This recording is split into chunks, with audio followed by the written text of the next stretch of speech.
Do you know what the Broadway goer's nightmare is?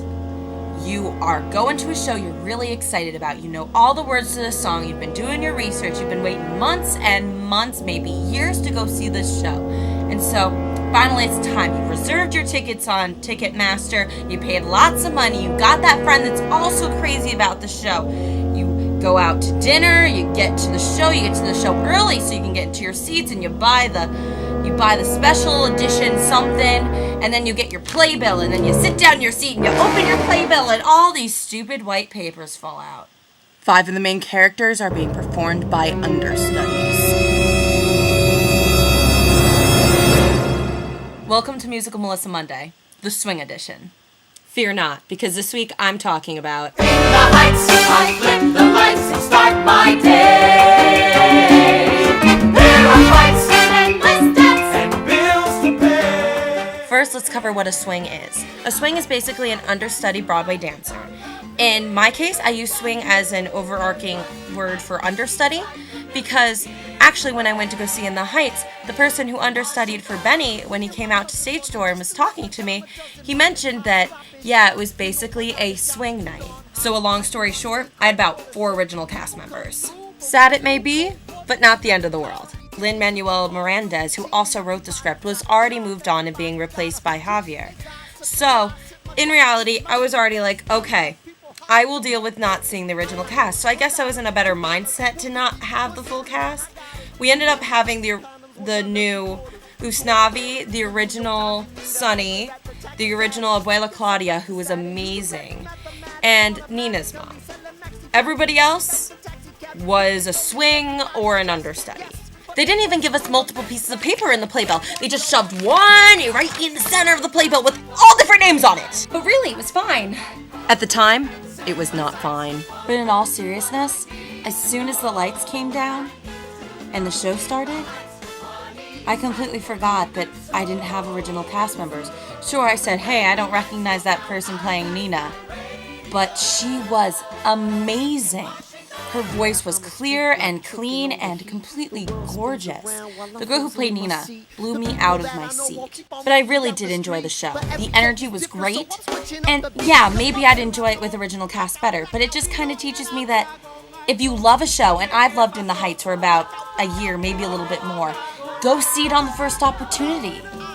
I saw Little Mermaid last Thanksgiving with a friend. I so should have gone to In the Heights instead, when I could have seen Lin-Manuel and just the entire cast. Little Mermaid was great, but I really do regret not going to see this show earlier. If you love a show, go ASAP. I really did miss the original Benny.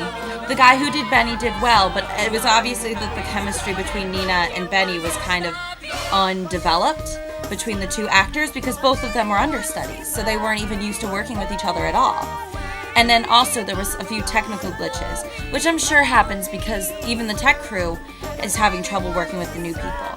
But at the same time, I don't know, but I feel like sometimes the new people bring a new energy. I know I've read something about that in an article in Playbill, probably written by Seth Rudetsky, who's fabulous. So about In the Heights in general. In the Heights is a story about people that live in northern Manhattan where it's a very ethnic community. The story encompasses a lot. It has to do with struggling businesses, and it has to do with a girl that wasn't able to make the grade in college because she had to take on so many jobs.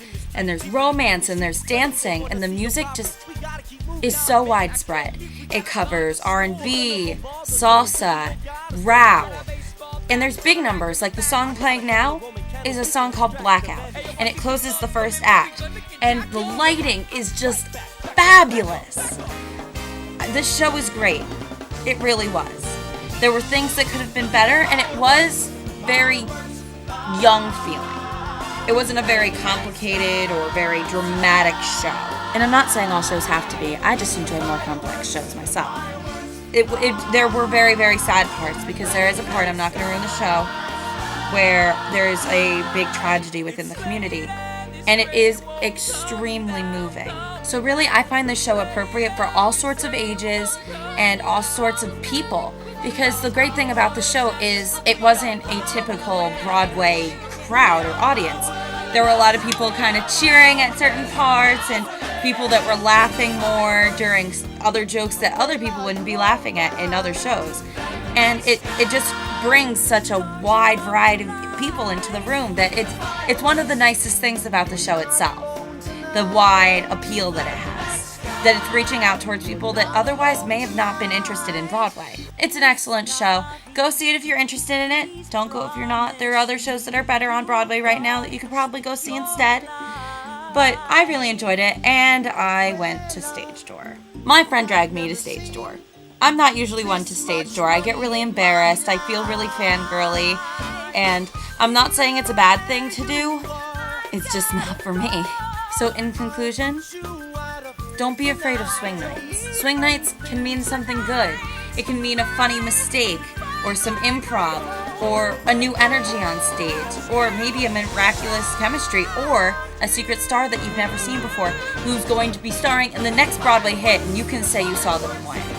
And as far as In the Heights go, if it's your cup of tea, go see it. It was mine, and I love the soundtrack, and I still listen to the music. And I'd probably see it again. Wouldn't spend as much money, but I think I like listening to the soundtrack more than I actually like the show, because the music's amazing. I even bought the music, sheet music for it. Well, that's all the time I have for now. If you have any questions about In the Heights or Broadway or swings, leave your questions down in the comment. I'll try to answer them. I hope you enjoyed this edition of Musical Melissa Mondays, and I'll see you all soon.